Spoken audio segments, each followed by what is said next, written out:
Numéro 1 des mouchoirs en papier depuis des décennies, les Kleenex sont aujourd'hui vendus dans 170 pays à travers le monde. La boîte distributrice, une innovation de la marque, fête d'ailleurs ses 90 ans cette année. Mais saviez-vous qu'à l'origine, les Kleenex devaient être utilisés pour le démaquillage ?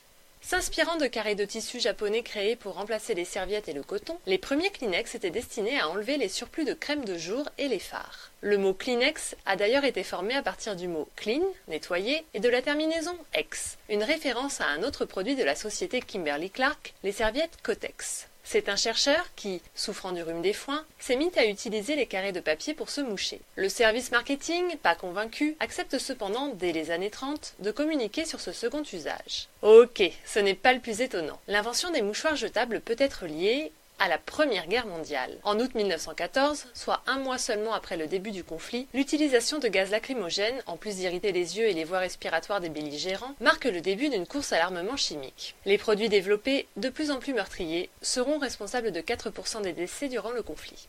Qui dit gaz de guerre, dit nécessité de s'en protéger. Et les Allemands sont les premiers à équiper leurs soldats de boules de coton et de solutions de bicarbonate de sodium. Mais il n'est pas aisé de guerroyer en maintenant un tampon sur son nez. En juillet 1915, les Britanniques distribuent à leurs troupes des masques à gaz équipés de filtres en cellulose.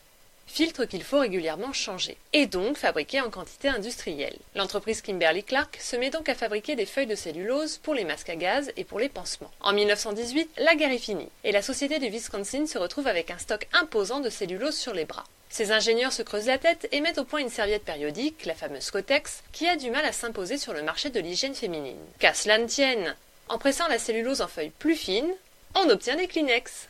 Un siècle plus tard, les mouchoirs jetables, désormais fabriqués à partir de papier recyclé pour limiter leur impact sur l'environnement, sont toujours là.